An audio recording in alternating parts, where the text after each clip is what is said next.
Alright guys, Kremp again today. Hope you're doing well and enjoying your day so far. Shotzzy gives his perspective on the competition that OpTic testers should expect going into the upcoming season. Last year there were plenty of teams that could be competitive on their day. Shotzzy is not so convinced that will be the case going forwards. Maybe some teams have downgraded, other teams might have got better, but he's got some concerns that next year is going to be as competitive as it was towards the end of the Black Ops 6 year. Is that going to be how it is when we get to the actual season? Very much interested to your thoughts in the comments. Hit the like button if you enjoy. Subscribe if you're new as always. Some nice little sniper clips here to start things off. Here was Hex with the sniper in hand putting together a bit of a montage. Look at him go. He hits a little wall bounce no scope. Absolutely disgusting work out of the the 40-year-old phenom.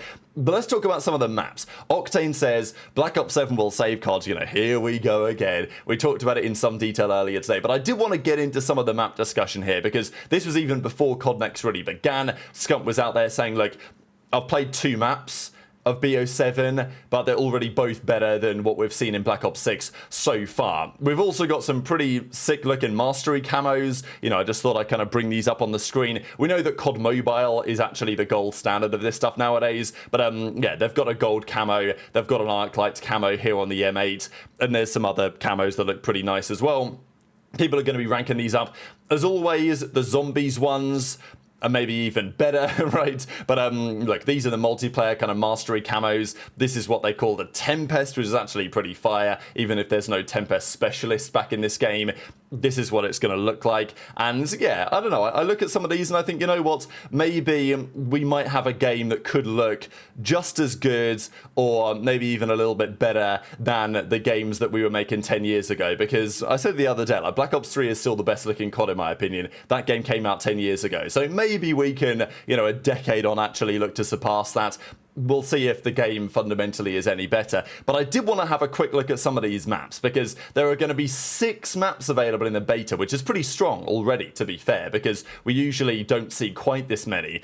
These are the maps in question. This is a map called Cortex. So we've seen some gameplay on most of these maps so far in, what we saw yesterday. Blackheart was probably the most commonly seen map yesterday in the COD Next stuff. That is what this map is. I don't expect this will be a competitive map, but again, it is at least symmetrical, right? Which is, it's got something going for it. This is called the Forge. I really like the look of this map right now. There was some good gameplay we saw in this one yesterday. I think this definitely has competitive viable potential. This is a map called Exposure. This is going to be in the beta as well. They all have their little features, with the things that move around and the interactive elements and all that. But it reminds me of kind of better days, maybe. This is called Imprint. There's been some talk that this map is potentially going to be very viable, but we'll see. Obviously, it's a snow map, and then Toshin as well, another one. So we'll say, of the maps we've seen so far, we think these are some of the more viable competitive maps. So I think there will be some optimism that, well, we've got to hope that these maps play well in the beta, right? Because if they don't, according to talks anyway, Toshin and Imprint are meant to be 2 of the more competitive maps. I like the look of the Forge as well. I think there's some other maps that could be viable too. So yeah, we need these maps to be quite good in the beta, because if they're not, I don't know how many other options Treyarch have cooking up that also could be top tier competitive maps. But at least we know that Raid and others are at least coming back. Now, we do have some of the maps to actually look at here. Now, this is pretty good to see, and I'll just go through them because it's the first time in a long time that I'm looking at some of these map overviews, and I'm actually thinking, wow, they actually have some symmetry, and they're not just completely thrown onto the map with no thought at all. So I'll just go through these. This is the outline for the Forge. As I say, it's, it's, again, relatively symmetrical. You've got the opposing angles here. They're not too many lanes, but I think this map could potentially be viable. This is that Cortex map, which is also going to be in the game. So again, as I go through these, I'm not going to spend too much time looking at these overviews, but it is very, I mean, this map Exposure, for example, like, that is basically as symmetrical and as classic Call of Duty map as you're going to get, right? It even looks a little bit like Flak Tower or something from, way back in World War II. And yeah, was Flak Tower a spectacular competitive map? No. And okay, the map, the layout and everything, and the, let's say, the aesthetics of that map are not like Flak Tower. But Flak Tower was like the most cookie cutter, symmetrical 3-lane map going in World War II. And it wasn't great, but it was at least viable, right? And I think there is optimism that You know, Exposure could be a comp map. There's talk about Imprint potentially being a comp map as well. So, you know, these are some of the map overviews that we've got so far. I've also got a couple of things to share, which is actually where the rotations are. So this is for Cortex. There's 4 hills on this map that go 1, 2, 3, 4 as follows. Maybe not ideal, but you know, I can kind of see the vision here. Maybe 2 could be slightly differently positioned, but you know, it's probably okay. This is Exposure. Again, this has 5, and you couldn't make it any more like 3 late than this, really, could you? 1, 2, 3, 4, 5. So yeah, we'll see, right? But I think I'm looking at these maps and thinking surely at least some of these are going to be reasonable enough. This is how it looks on the Forge as well, based on how we've seen so far. And yeah, the first hill is in that ring where the things are kind of circulating around. Maybe in CDL modes that'll be turned off, right? And they will just be static. That is more than likely the case. We'll actually see right about now what one of the top guys at Trek has to say about that. There's also the pub stomping element of this as well. The fact that a kill streak seemed very strong. You know, Scump was up in the sky here, just absolutely raining down terror. And I think it's a good thing for the game when the kill streaks are good. They feel rewarding. I mean, Scump was putting on some serious damage here, right? This, just watching this reminds me of, I don't know, calling in the VTOL warship in Black Ops 2, calling in the Lodestar, and just getting like 10, 15 kills with it in a matter of, you know, a minute or so. You know, good times, right? Good times, calling the chopper gunner back in Black Ops 1. Matt Squant says Overload, because that's the 3rd game mode that they are potentially looking to bring in. It's definitely an interesting one. You know, you guys were giving your perspective that it actually has some elements of Sabotage, a kind of a classic game mode that used to be played back in the day in COD as well. You know, it's got a bit of Blitz in there. It's got a bit of one flag CTF in there. It's got a bit of Uplink in there. It's got a bit of Sabotage. You know, it's a few elements of different game modes. Is it going to be any good? I don't know. Merc says Overload looks interesting. Initial thoughts that it's Blitz 2.0. Not a fan of the radar pulse. Not sure I love 2 goals. Seems difficult to defend, especially if the enemy team has a radar and the objective player can use their weapon. Attacking should have some sort of disadvantage. I think I agree with that assessment in general on what we've seen so far. Matt Squonslow says, we've disabled the carrier radar pulse for the CDL variant of Overload after we had pros in recently. Looking forward to getting some more feedback in. So it definitely feels like they want this to be a competitive mode. And Jake Hale says, CDL variant of Overload, why would we need one of those, right? Kind of implying that, oh, well, it looks like it's going to be the 3rd game mode. And Matt Squant says, look, we've got CDL variants of all modes, including current and potential competitive modes, because sometimes the rules are different, respawn delay.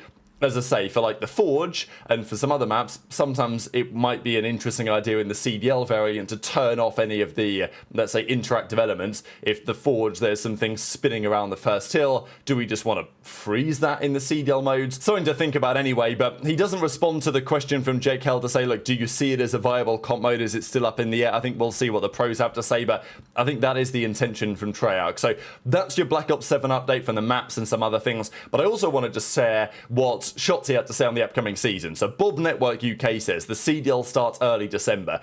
This should be no surprise, but it is still good. If the game we think is coming out on the 14th of November, which is quite late compared to normal, it would be good if the CDL dropped as soon after as possible.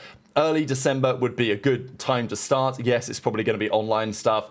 There's probably not going to be an event before Christmas. It is what it is. But the point is that we're going to have the CDL at least cracking on relatively early compared to when the game launches. That should be a good thing. But when the game arrives, what's it going to look like from a competitive perspective? Now, the game might be competitive from a fundamental level. There are some, you know, the maps might be more competitive than last year's maps, for example, in terms of the way they're designed. What Shotzzy's talking about is, how's it going to look at the top of the league? Last year, there were 3 teams that shared the 6 events, but Surge made like 4 finals, 5 if you include the minor. Heretics were a very competitive team. Toronto, Major 3, if they had beans, they thought they could have won it. Even with Mercules, they were pretty damn good. So last year, there were a fair few teams who were competitive. This year, Shotzzy's looking at the teams and is not so sure that is going to be the case again. By the way, teams that shaped out so far, do you see BO7 being more competitive? No. I think next year will be less competitive. I feel like this year, let's think. This year you had, we'll go from the top. We'll go LA Thieves, right? We're not going to include us. We'll do LA Thieves. Then you also had FaZe. And then you also had fucking Vancouver. Then you also had Miami. Then you also had Toronto, us, So those were like guaranteed 6 like really good matches. You know what I'm saying? If any of them were playing together. Miami nerfed, no cap. So yeah, that's kind of that. Whereas if this year you got what? You got LA Thieves, you got FaZe, you got us, Toronto. But Toronto, it looks like they're having role issues. Well, not role issues, but like people are playing different roles. Might not really be comfortable. I actually do think Toronto's gonna be good though. So is Shotzzy right about the competitiveness of the upcoming season, or is there more to this than meets the eye? Because I think going into last year, okay, Surge made a change. They dropped Hixie, they brought in Neptune, but you wouldn't have expected, people weren't expecting that Surge team to be anywhere near as competitive as they were, nor were people expecting Heretics to be that good. I think people last year had Heretics maybe top 7, top 8, but it turned out they were one of the best teams in the game, or at least one of the most competitive towards the end of the season. So there's always a team or two that are worse than you expect, and teams that are better than you expect. The upcoming season, obviously, OpTic and Thieves should be the key names. But then you've got FaZe with Simp, with Drazah, with Ophir and Abuzah. How good are they going to be? Good question. You've got Gentlemates on paper with Envoy, Ghosty, Sib, and Neptune. That's a pretty strong team on paper. You've then got the Toronto team that, yeah, Shotzzy thinks could be a little interesting, with CleanX going to the flex role, Insight on the main AR. How's that going to play out? Very good question. We're not really sure what to expect from Toronto in terms of competitiveness, but I wouldn't count them out entirely. And yeah, maybe Heretics with Trakes have taken a step back compared to Real, but it doesn't mean that maybe another team could step up to the plate instead. But I understand Shotzzy's opinion to say, well, looking at the other teams, maybe not too much to worry about top to bottom. Of course, there are concerns from OpTic. Well, maybe not concerns, but, you know, Thieves on paper should be very good. FaZe is still there, the other teams that I mentioned. But last year, in hindsight, was pretty damn competitive. Not the most competitive season we've ever had, but definitely it was good to see some surprise teams keeping it close. Whereas next year, who knows if that's going to be a similar story, especially with the way the game is currently looking. So very much interested to your thoughts on all of this stuff in the comment section below. Hit the like button if you enjoyed, subscribe if you're new, take care, and I'll see you next time. Crush them while they're on the defensive. Come on, back right, Simp. Only guy that's actually getting kills. Back right. Stun going out. Where? I'll see him.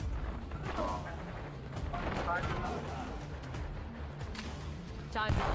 Get in the back. Kagan, we'll be very pleased with your work today. Have to keep them off our backs for a while. Oh, baby. Time shit. Wait. Those are the 2 guys? Hey, that's funny. The other team left, Chad. The other team left. Oh, wait. Okay.